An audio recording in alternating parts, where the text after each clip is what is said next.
اور یہاں کو بتائیں کہ حکومت نے اہم قانون سازی کے لیے سینٹ اجلاس بلانے کا فیصلہ کر لیا ہے۔ اجلاس کی ریکوزیشن بھی تیار کر لی گئی ہے۔ تفصیلات حاصل کریں گے ڈان نیوز کے نمائندے نادر گرامانی سے۔ نادر، اجلاس کا ایجنڈا کیا ہے؟ تفصیلات بتائے گا۔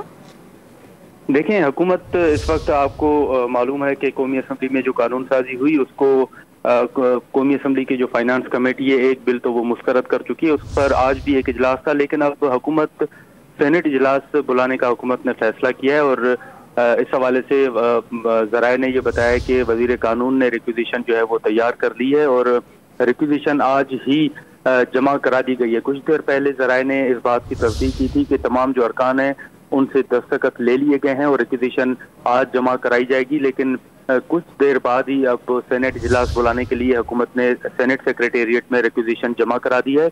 ذرائع نے یہ بھی بتایا ہے کہ جو ریکوزیشن حکومت کی جانب سے جمع کرائی گئی ہے اس میں اوور آل جو ملک کی سچویشن ہے اس پر بات چیت کا ایجنڈا بھی شامل ہے، جبکہ دہشت گردی کا جو معاملہ ہے وہ بھی ایجنڈے میں شامل ہے۔ لیکن ذرائع کا یہ بھی کہنا ہے کہ حکومت نے یہ اجلاس کے لیے جو ریکوزیشن جمع کرائی ہے اس میں اہم بل جو ہے وہ لائے جانے کا بھی امکان ہے۔